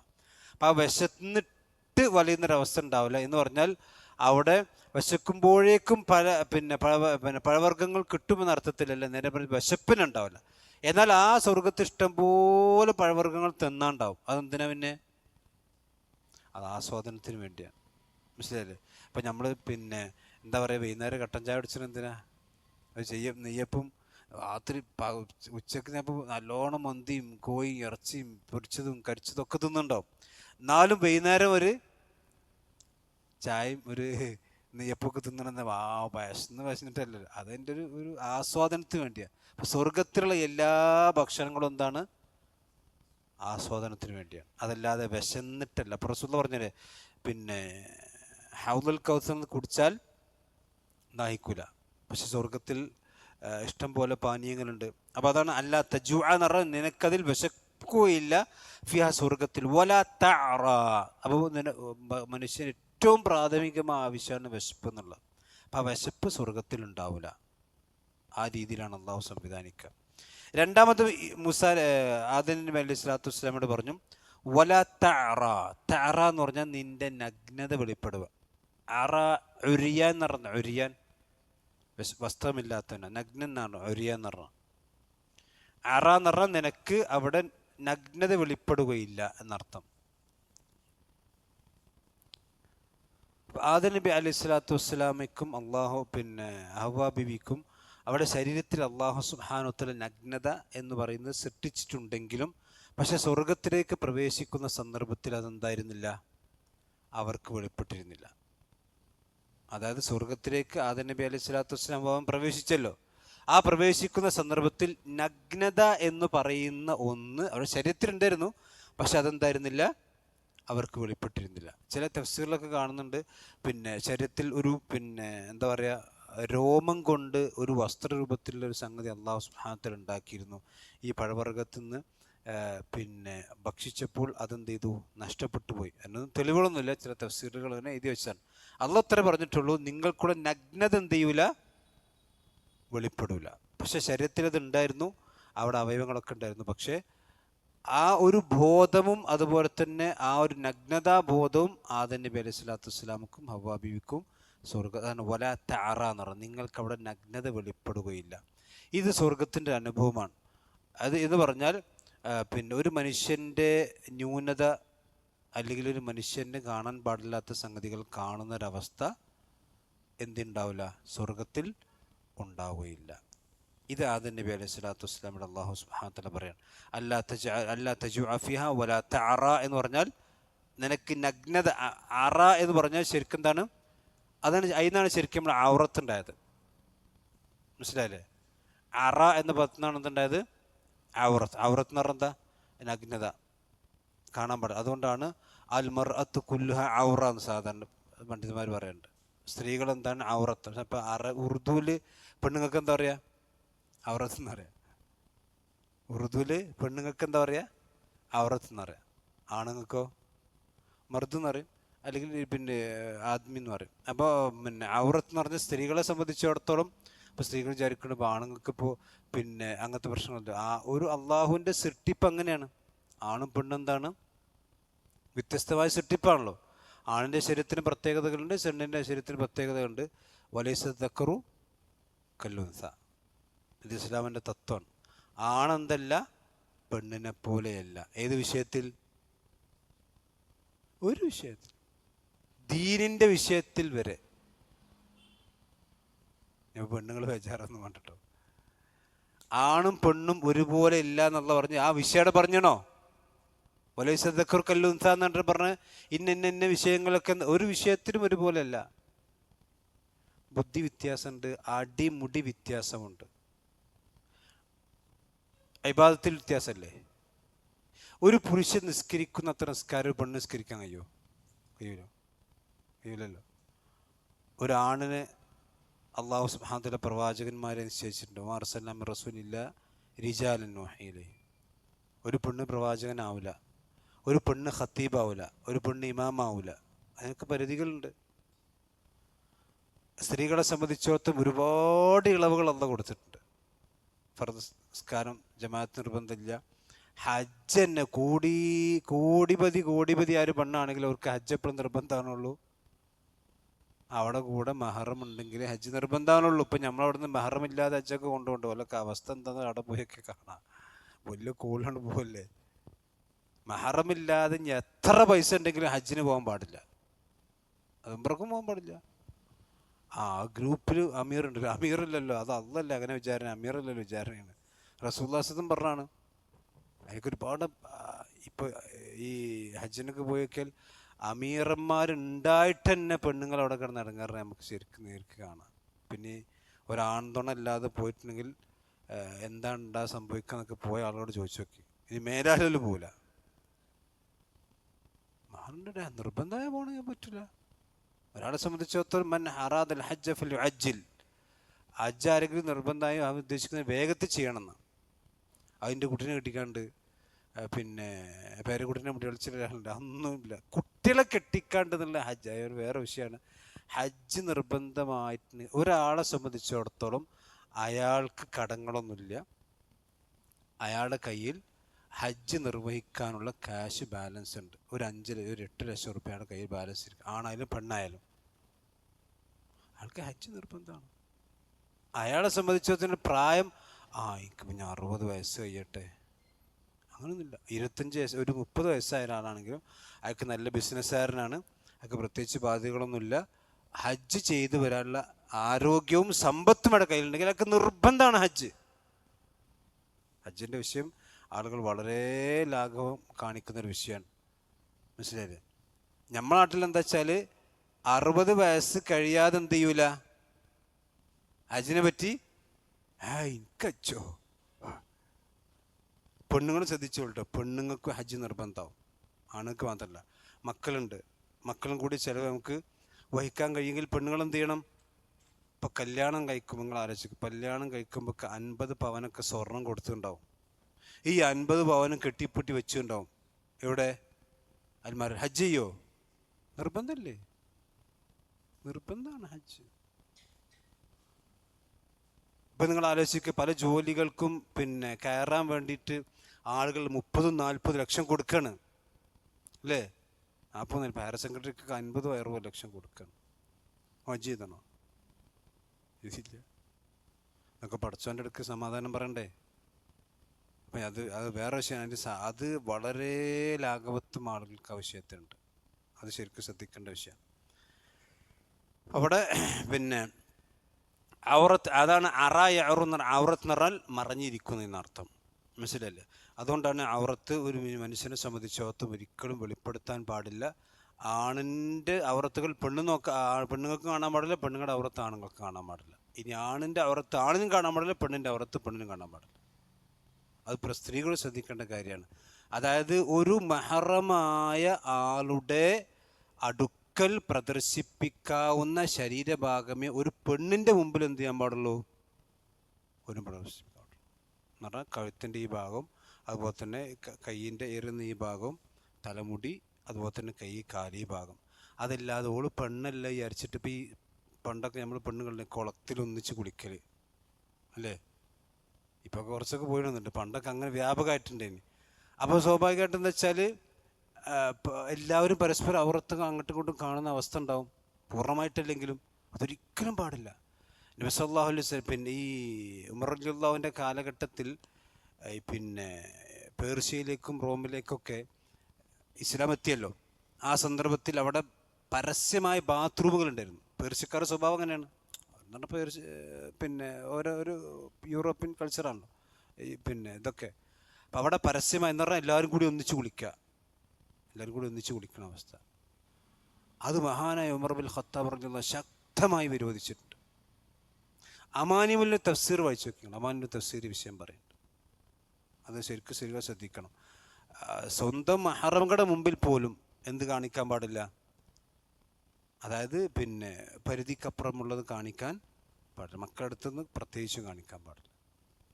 അതൊക്കെ വിശുദ്ധ ഖുർആൻ്റെ ശക്തമായ നിർദ്ദേശം. സൂറത്ത് ഹസാബ്, സൂറത്ത് നൂറൊക്കെ ഒന്ന് ശരിക്കും വായിച്ചു നോക്കി. മക്കൾക്ക് പോലും ബാപ്പാൻ്റെ റൂമിക്ക് കയറണമെങ്കിൽ 3 സമയം അനുവാദം ചോദിക്കണം. നമ്മൾ ആരെ ശ്രദ്ധിക്കണ്ടോ? സലാത്തു ഔറാത്തില്ലക്കും, അവിടെ ഔറത്ത് നടന്നു പറഞ്ഞു. സലാത്തു ഔറാത്തില്ലക്കും സൂറത്ത് നൂറ് വായിച്ചു നോക്കി. സുബൈൻ്റെ മുമ്പ്, ഇശാക്ക് ശേഷം, അതുപോലെ തന്നെ ളുഹറിൻ്റെ സമയം. ഈ സമയത്ത് ഒരു ബെഡ്റൂമിക്ക് കയറണമെങ്കിൽ എന്ത് ചെയ്യണം? അനുവാദം ചോദിക്കണം. ഇതൊക്കെ അള്ളാഹ് പറഞ്ഞതാണ് കൃത്യമായിട്ട് നമുക്ക് വേണ്ടിയിട്ട്. പക്ഷെ നമ്മളൊക്കെ ശ്രദ്ധിക്കാത്തതുകൊണ്ട് തന്നെയാണ് കുടുംബത്തിൽ എന്ത് ചെയ്യണത്, ഇമാതിരി പ്രശ്നങ്ങളൊക്കെ സംഭവിക്കണം. അള്ളാഹിൻ്റെ ദീൻ തെറ്റിക്കുമ്പോൾ അതിനനുസരിച്ചുള്ള ഫലം നമുക്ക് എന്ത് ചെയ്യും? അള്ളാഹ് അങ്ങോട്ട് തരും. മനസ്സിലല്ലേ? അപ്പോൾ വലാ തഅറ നിറ, നിനക്കൊരിക്കലും അവിടെ നഗ്നത വെളിപ്പെടുകയില്ല. ഇത് ആദം നബി അലൈഹി സ്വലാത്തു വസ്സലാം പറഞ്ഞു. അതുപോലെ തന്നെ വഅന്നക ലാ തദ്മഉ ഫീഹാ, ദാഹമുണ്ടാവില്ല. ളമഉൻ എന്ന് പറഞ്ഞാൽ എന്താ? ദാഹം. അതുകൊണ്ടാണ് നമ്മൾ നോമ്പ് തുറന്നുള്ള പ്രാർത്ഥന എന്താ? ലമഉ എന്ന് പറയുമ്പോൾ സാധാരണ ദാഹം പോയി, ദാഹം ശമിച്ചു. ലമഉ എന്ന് പറഞ്ഞാൽ ദാഹം. ലംആൻ എന്ന് പറഞ്ഞാൽ ദാഹിക്കുന്നവെന്നർത്ഥം. ലംആൻ. ഞാൻ പേരിടാൻ നിൽക്കണ്ട കേട്ടോ, നല്ല പേര് വെച്ചാണ് ലംആൻ. കേൾക്കാത്ത പേരല്ലേ? ലംആൻ എന്ന് പറഞ്ഞാൽ എന്താ? ദാഹിക്കുന്നവെന്നർത്ഥം. മനസ്സിലല്ലേ? അപ്പം ലംആൻ അത് ഫലാ തദ്മഉ ഫീഹ, നിനക്കതിൽ ദാഹമുണ്ടാവുകയില്ല. അപ്പോൾ വിശപ്പ് കഴിഞ്ഞാൽ പിന്നെ ഭക്ഷണം കഴിഞ്ഞാൽ പിന്നെ മനുഷ്യനുണ്ടാകുന്ന ആ അനുഭവമാണെന്ത് പിന്നെ തദ്മു. ഇവിടെ അല്ലാ തജുഅ ഫീഹ വലാ തഅറ എന്നുള്ള ഇബ്നു കസീറിൻ്റെ തഫ്സീറിൽ ഒരു കാര്യം എന്ന് വെച്ചാൽ, ജൂഅ എന്ന് പറഞ്ഞാൽ മനുഷ്യൻ്റെ ആന്തരികമായിട്ടുള്ളൊരു ആവശ്യമാണ്. വിശപ്പ് എന്നുള്ള മനുഷ്യൻ്റെ ആന്തരികമായിട്ടുള്ള ആവശ്യമാണ്. വസ്ത്രം എന്നുള്ളത് എന്താണ്? ബാഹ്യമായ ആവശ്യമാണ്. മനസ്സിലായില്ലേ? അതേപോലെ തന്നെ വഅന്നക ലാ തദ്മഉ ഫീഹ, താങ്കൾക്കതിൽ എന്തുണ്ടാവില്ല? ദാഹമുണ്ടാവുകയില്ല. വലാ തദ്ഹ. തദ്ഹ എന്ന് പറഞ്ഞാൽ മുഫ്സിരീങ്ങൾ പല അഭിപ്രായങ്ങൾ പറഞ്ഞു. അതിൽ ഒരു അഭിപ്രായം എന്താ വെച്ചാൽ, സൂര്യൻ്റെ ചൂടുണ്ടാവില്ല.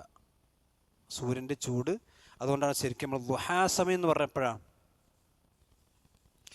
സൂര്യൻ്റെ വെയിൽ ചൂടായി തുടങ്ങുന്ന സമയമുണ്ടല്ലോ, അതാണ് ശരിക്കും എന്ത്? ദുഹ. ശരിയല്ലേ? അപ്പം അത് ദുഹ എന്ന് പറഞ്ഞ് ശരിക്കും എന്താണ്? സൂര്യൻ്റെ ചൂടെന്ന് പറയാം ശരിക്ക് ദുഹ. അപ്പം വലാ തദ്മഉ ഫീഹ വലാ തദ്ഹ, നിനക്കത് സൂര്യൻ്റെ ചൂടുണ്ടാവില്ല. അപ്പം സ്വർഗത്തിൽ ഒരിക്കലും ചൂടെടുക്കണ അവസ്ഥ ഉണ്ടാവില്ല. ഇപ്പം നമ്മുടെ നാട്ടിൽ എയർ കണ്ടീഷനിങ് സംവിധാനങ്ങളൊക്കെ ആണല്ലോ അല്ലേ? ഇപ്പം നിങ്ങൾ ആലോചിച്ച്, പടച്ചോൻ്റെ എയർ കണ്ടീഷൻ ഉണ്ടാക്കാൻ വലിയ പണിയുണ്ടോ? നല്ല ചൂടുള്ള സമയത്ത് നല്ലൊരു കാർമേഘം വന്ന് നമ്മൾ ആകെ തണുത്തില്ലേ? നമുക്ക് റൂം തണുപ്പിക്കണമെങ്കിൽ എത്ര നേരം വേണം? ഞാൻ ആലോചിച്ച് നോക്കിയാണ്. നമുക്ക് റൂം ഏസിട്ട് തണുപ്പിക്കണമെങ്കിൽ എത്ര ചിലവുണ്ട്? അതേസമയം നിങ്ങൾ ആലോചിക്കുന്നത്, നല്ല ചൂടുള്ള സമയത്ത് നല്ലൊരു കാർമേഘം വന്നിട്ട് എന്നാൽ അപ്പം തന്നെ എന്ത് ചെയ്ത് ഒന്നാകെ നാട് മുഴുവൻ എയർ കണ്ടീഷനായി അല്ലേ? സുബ്ഹാനല്ലാഹ്. അള്ളാഹിനെ സംബന്ധിച്ചത് അത്രേ ഉള്ളൂ. ഞമ്മക്കെ സംബന്ധിച്ചത് റൂം തണുപ്പിക്കാൻ തന്നെ എത്ര കറണ്ട് വേണം? അപ്പോൾ അതാണ് സ്വർഗത്തിലുള്ള അവസ്ഥകൾ. ഒന്ന്, അവിടെ ഔറത്ത് വെളിപ്പെടുന്ന അവസ്ഥയല്ല, ദാഹമുണ്ടാകൂല, വിശപ്പുണ്ടാകൂല, ചൂടെന്തുണ്ടാവില്ല, ഉണ്ടാവില്ല. സൂര്യനിൽ നിന്നാണല്ലോ ചൂടുണ്ടാകുക. അപ്പം സൂര്യൻ്റെ ചൂടൊന്നുണ്ടാവില്ല, അവിടെ നിങ്ങൾക്ക് അനുഭവിക്കേണ്ടി വരും. അതുകൊണ്ട് നിങ്ങൾ എന്ത് ചെയ്തു? അങ്ങനെ അവിടെ നല്ല നിലക്ക് താമസിച്ചോളി എന്ന് ആദം നബി അലൈഹി സ്വലാത്തു വസ്സലാമയോടും തൻ്റെ കുടുംബത്തോടും അള്ളാഹു സുബ്ഹാനഹു നിർദ്ദേശം കൊടുത്തു. ഇതൊക്കെ നമുക്ക് പഠിപ്പിക്കുന്നതിലൊക്കെ നമുക്കൊരുപാട് പാടുണ്ട്. കാരണം ഇത്ര നല്ല ഉപദേശം, ഇതിപ്പോൾ ആരാ ഉപദേശം കൊടുക്കണേ? അല്ലാഹ് കേട്ടോ. ആർക്കും ആദം അള്ളാഹു ഉപദേശിച്ച ആദമിനെ പോലും ആർക്ക് വഴിതെറ്റിക്കാൻ കഴിഞ്ഞിട്ടുണ്ട്? ഇബ്ലീസിന്. ഇപ്പം നമ്മൾ ആദ്യം പറയണോ? അതാ നമ്മൾ ചിന്തിക്കണ്ടേ.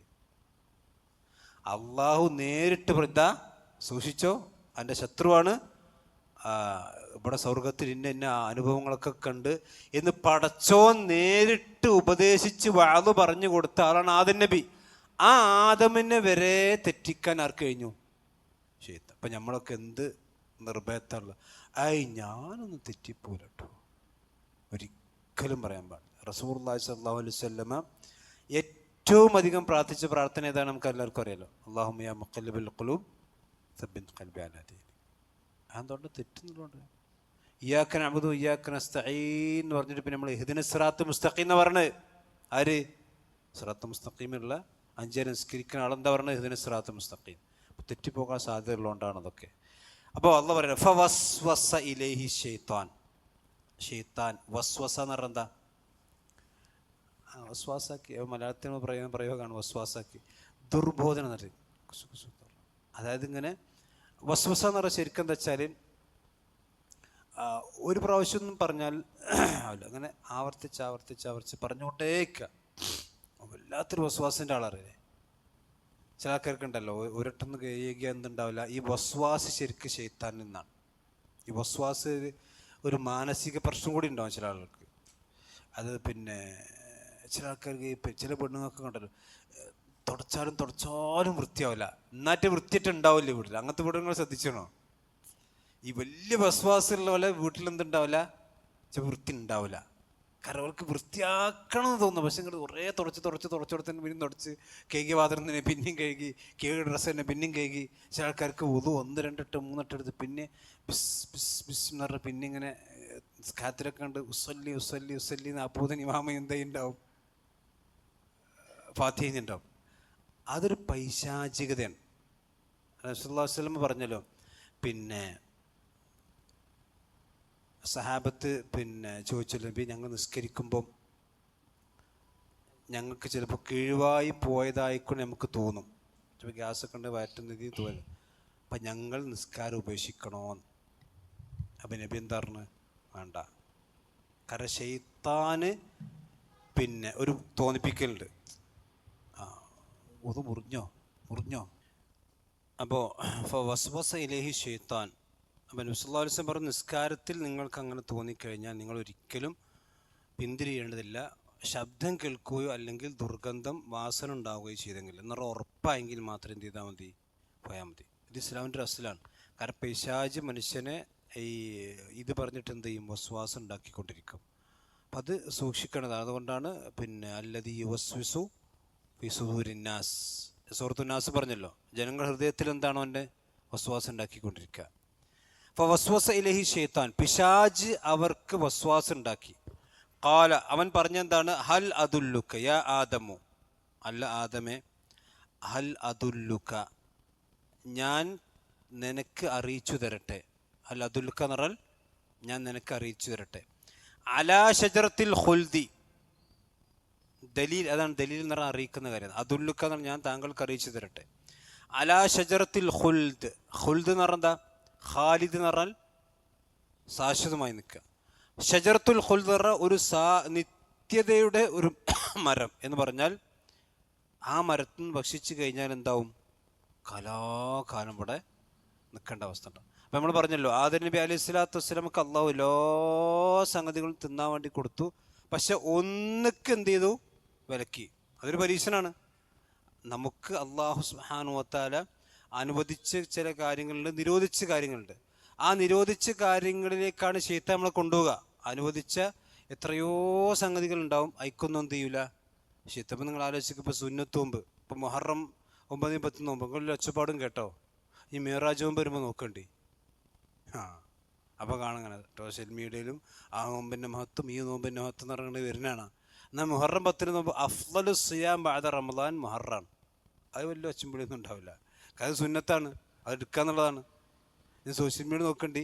ഈ മിറാജിൻ്റെ നോമ്പും ബറാത്തിൻ്റെ നോമ്പും കൂടി വരുമ്പോൾ കാണാം ഒരുപാട് കള്ള ഹദീസും ഉദ്ധരണികളും.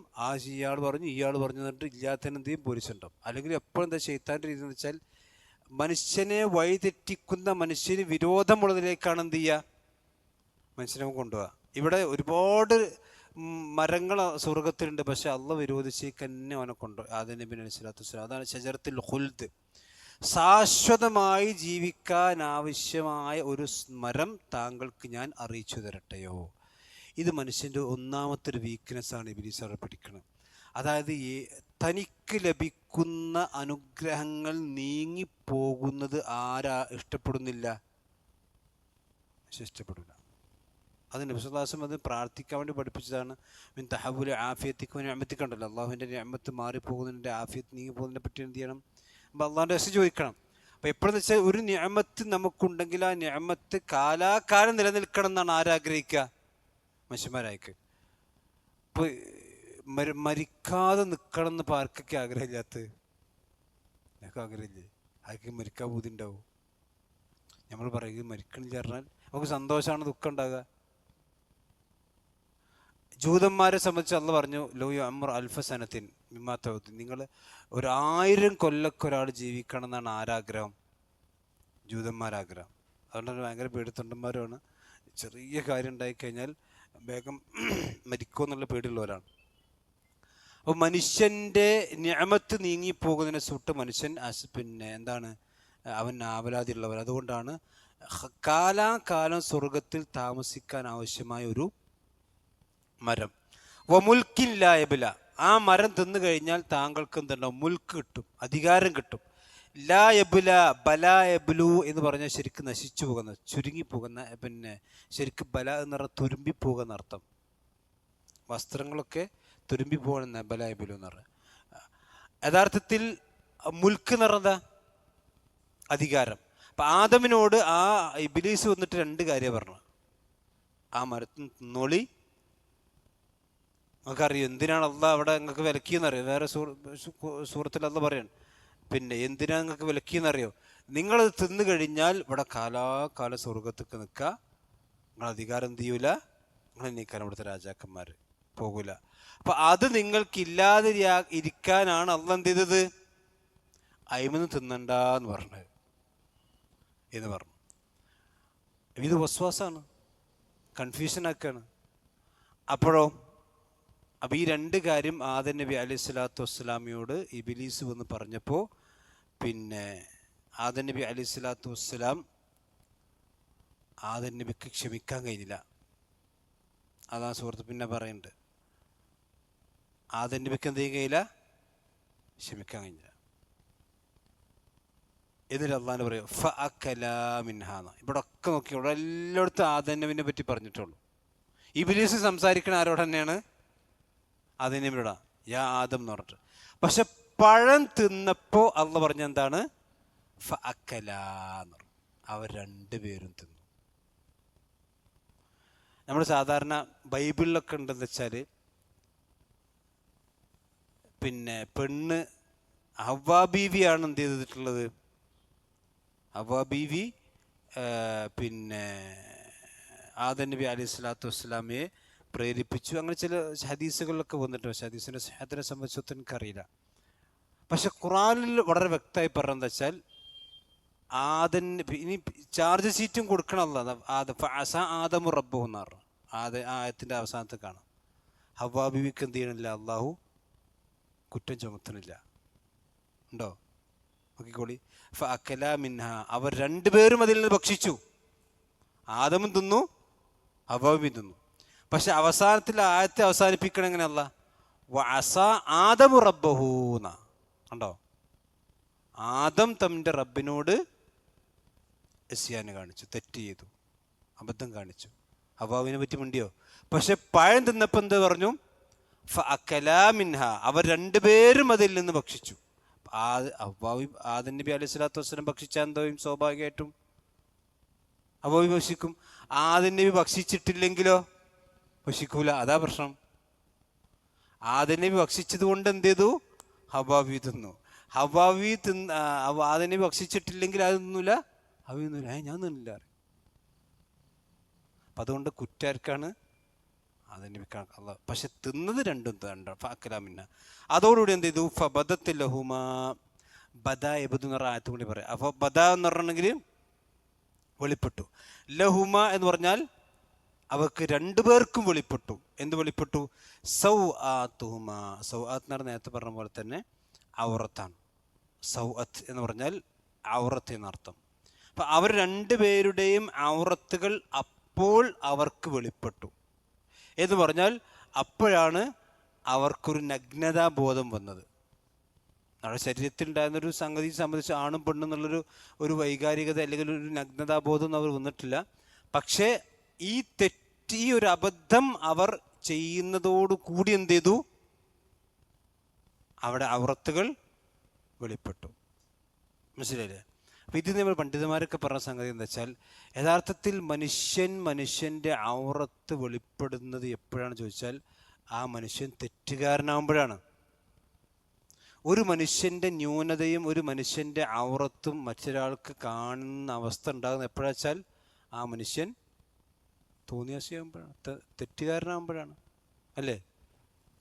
അങ്ങനെ തന്നെയാണ്.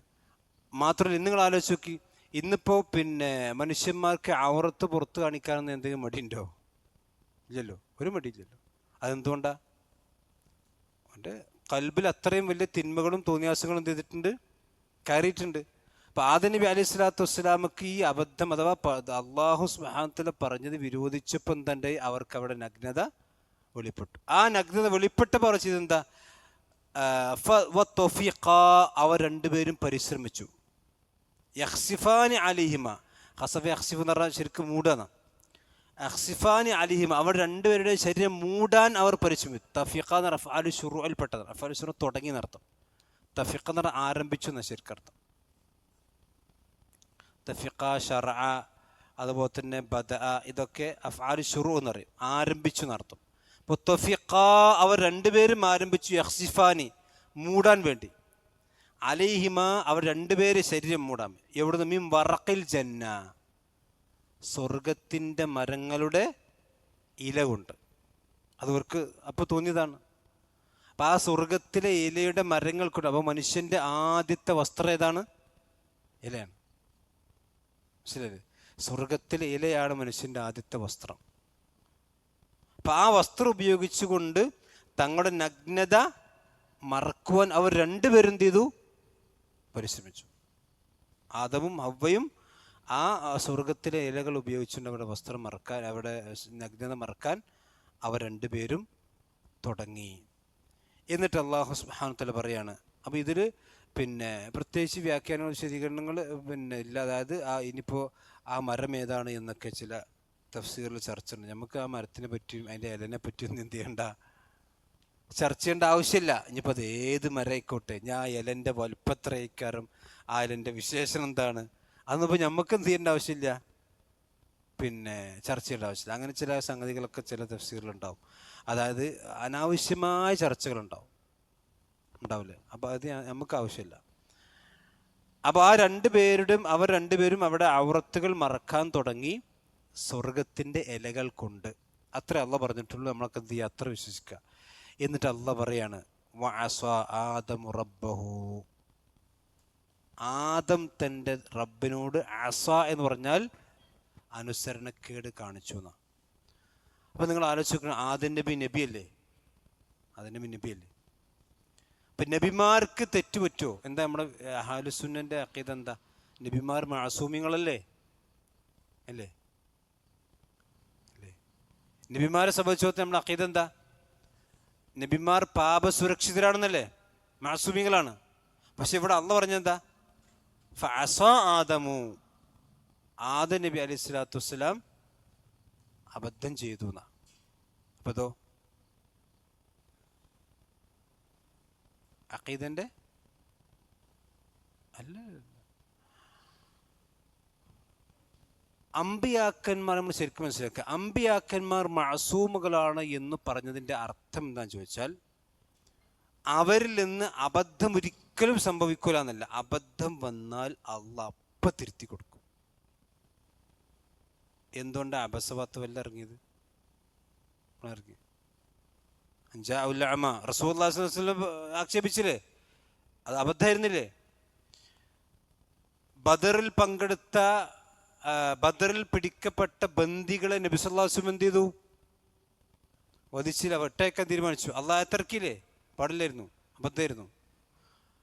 പക്ഷെ അമ്പിയാക്കന്മാരെ സംബന്ധിച്ചിടത്തോളം അബദ്ധം സംഭവിച്ചാൽ ഉടനടി എന്ത് ചെയ്യും? അള്ളാഹു പരിഹാരം പറഞ്ഞു, തിരുത്തി കൊടുക്കും. നമ്മളെ സംബന്ധിച്ചിടത്തോളം എന്തില്ല?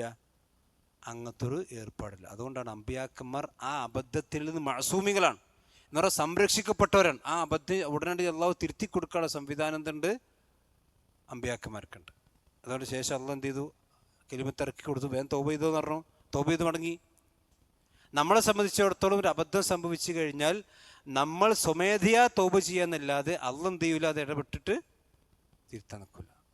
അതാണ്. അതല്ലാതെ ഇപ്പം നിങ്ങൾ യൂനുസ് നബി അലൈഹി സ്വലാം, ഇഷ്ടംപോലെ അമ്പിയാക്കന്മാരെ, ഇപ്പം നൂഹ് നബി അലൈഹി സ്വലാത്തു വസ്സലാം, നൂഹ് നബി മകനോട് കയറാൻ പറഞ്ഞില്ലേ, അള്ളാഹ് എന്താ പറഞ്ഞത്? ഇനി മേലാത് പറയാൻ പാടില്ല, ഇനി അതൊക്കെ ഞാൻ നിന്നെ ഉപദേശിക്കുന്ന വളരെ ശക്തമായി ഷൗട്ട് ചെയ്തുകൊണ്ട് പറഞ്ഞ സുഹൃത്ത് ഹൂദിലുണ്ട്. പിന്നെ യൂനുസ് നബി അലൈഹി സ്വലാത്തു വസ്സലാം ദാവത്ത് നടത്തിയിട്ട് ഒറ്റ കുട്ടി സ്വീകരിക്കില്ല, പോയില്ലേ, അള്ളാഹ് എന്ത് ചെയ്ത് മത്സരത്തിൻ്റെ വാതിലിട്ട് ഘടന കൊണ്ടുവന്നില്ലേ. അതൊക്കെ അമ്പിയാക്കന്മാർ ചരിത്രത്തിലുണ്ട്. പിന്നെ മഹാനായ മൂസാ നബി അലൈഹി സ്വലാത്തു വസ്സലാമയുടെ ചരിത്രത്തിലും അതുപോലെ തന്നെ പിന്നെ മൂസാ നബി അടിച്ചപ്പം എന്ത് ചെയ്തു, ആള് വലിയല്ലേ, ഫഖദാ അലൈഹി എന്ന് പറഞ്ഞില്ലേ, അതിലബദ്ധം സംഭവിച്ചു. ഒരാളെ കൊല്ലാൻ പാടുണ്ടോ? അബദ്ധത്തിൽ പോലും എന്ത് ചെയ്യുമ്പോൾ അത് തെറ്റാണല്ലോ. അബദ്ധത്തിൽ കൊലപാതകം തന്നെയാണ്, കഫാറത്തുണ്ടല്ലോ. അപ്പം ആ അബദ്ധങ്ങൾ സംഭവിക്കാം, പക്ഷേ അവർ മഅസൂമികളാണെന്ന് പറഞ്ഞ അർത്ഥം എന്താ? ഉടനടി എന്ത് ചെയ്യും, അതിന് പരിഹാരം അല്ലാഹു സുബ്ഹാനഹു തആല ഉണ്ടാക്കുകയും ആ തെറ്റിൽ നിന്ന് അവരെ രക്ഷപ്പെടുത്തുകയും ചെയ്യും. അതുകൊണ്ടാണ് അബസവത്തല്ല ഉടനിറങ്ങി. മനസ്സിലായില്ലേ? ഇനി എത്രയോ സംഭവം ഇപ്പോൾ നോക്കിക്കോ, റസൂലുള്ളാഹി സ്വല്ലല്ലാഹു അലൈഹി വസല്ലം പിന്നെ ആയിഷ ബീവിൻ്റെ അടുത്തും അതുപോലെ തന്നെ ഹഫ്സാ റളിയല്ലാഹു അൻഹയുടെ അടുത്തും തേൻ കുടിച്ച സംഭവം ഉണ്ടല്ലോ. തേൻ കുടിച്ചു, അപ്പോൾ രണ്ടാളും കൂടി പ്ലാനിട്ട് എന്ത്,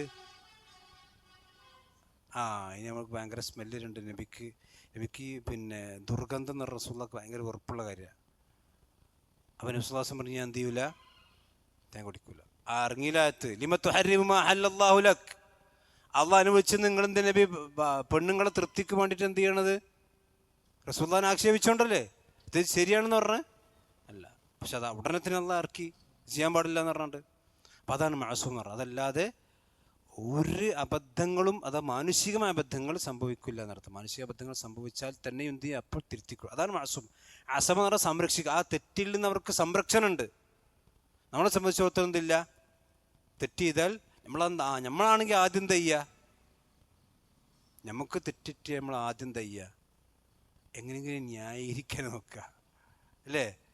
ആ തെറ്റിനെ നമ്മൾ ന്യായീകരിച്ചിട്ട് എങ്ങനെയെങ്കിലും അതിപ്പോൾ ഓൻ ചെയ്യണില്ലേ, 5 നേരം പള്ളി വരുന്ന ഓൻ ചെയ്യണില്ലേ, ചെയ്യണില്ലേ, ഇതൊക്കെയാണ് നമ്മൾ കിട്ടും. അതാണ് നമ്മുടെ സ്വഭാവം. ഇനി ന്യായീകരിച്ചിട്ട് ഇങ്ങോട്ട് ഒപ്പിക്കണില്ലെങ്കിലാണ് എന്ത് ചെയ്യുള്ളൂ, അതിൻ്റെ അടുത്ത് പറ്റിപ്പോയതാണ്, അബദ്ധമാണ് പറയും. എന്നാലും ഇസ്തിഗ്ഫാറുള്ള അള്ളാഹിനോട് തൗബയിൽ അവസാനം ഉണ്ടാവുള്ളൂ.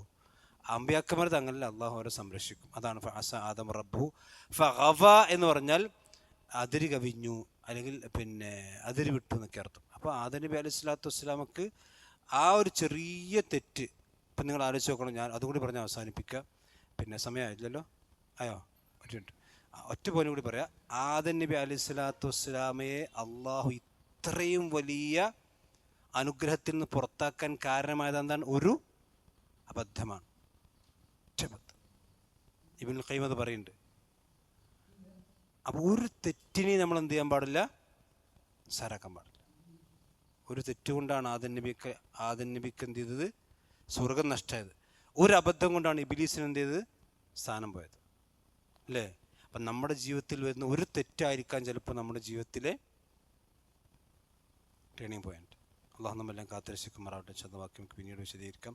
അള്ളാഹ് ഇവിടെ പിന്നെ നമ്മുടെ ഈ പള്ളിക്ക് സ്ഥലം തന്നിട്ടുള്ള കുടുംബത്തിലെ ഒരു സ്ത്രീ വളരെ സീരിയസ് ആയിക്കൊണ്ട് ആശുപത്രിയിൽ അഡ്മിറ്റാണെന്ന് അറിഞ്ഞിട്ടുണ്ട്. ഏതായാലും ആ സഹോദരിക്ക് അള്ളാഹു സുബ്ഹാനഹു വ തആല വളരെ നല്ലൊരു അവസ്ഥ പ്രദാനം ചെയ്യുമാറാവട്ടെ. രോഗം പരിപൂർണമായി ശിഫ കിട്ടുന്നൊരവസ്ഥ അള്ളാഹു സുബ്ഹാനഹു വ തആല അവർക്ക് നൽകുമാറാവട്ടെ. നമ്മെ നമ്മുടെ കുടുംബത്തെയും അത്തരത്തിൽ മാറാ രോഗങ്ങളിൽ നിന്ന് പരീക്ഷണങ്ങളും അള്ളാഹു നമ്മെല്ലാം കാത്തുരക്ഷിക്കുമാറാവട്ടെ. വാഖിറു ദഅ്വാനാ അൽഹംദുലില്ലാഹി റബ്ബിൽ ആലമീൻ. അസ്സലാമു അലൈക്കും വറഹ്മത്തുള്ളാഹി.